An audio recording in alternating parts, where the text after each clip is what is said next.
So this is how we're going to find out what our elevation and azimuth and skew is going to be for where you live.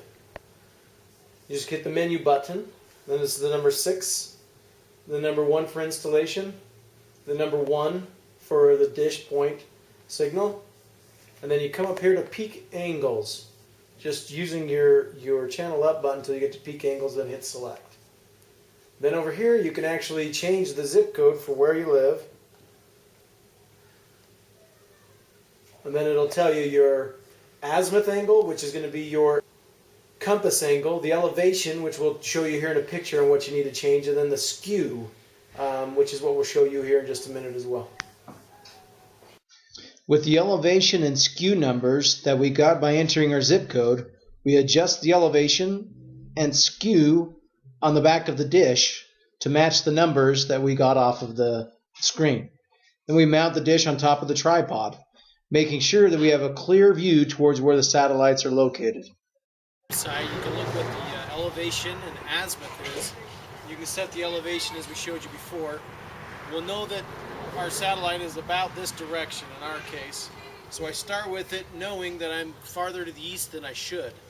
And as I start turning it, all I'm doing is turning it very slowly, and I keep on turning it until I find a satellite. And if I get farther than what I know should be, once I get over to like in here somewhere, I know that I've already passed where the satellite should be. So I didn't find it. So then we go back to the elevation and change it up 2 degrees. And by doing so, we've moved it up. And then I start same position and work my way back that same direction, moving it slowly until I find the satellite. Again, if that doesn't work, you move it down 4 degrees, so you're actually starting 2 degrees from where you had started.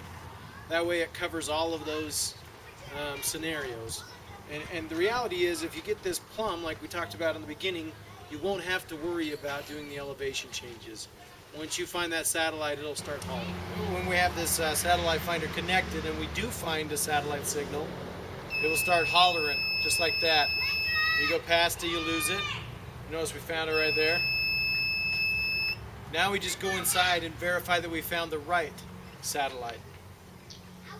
The important things to remember when locating a satellite signal are: make sure the tripod is plumb,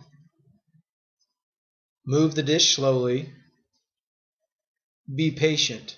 You won't always get it on the first try.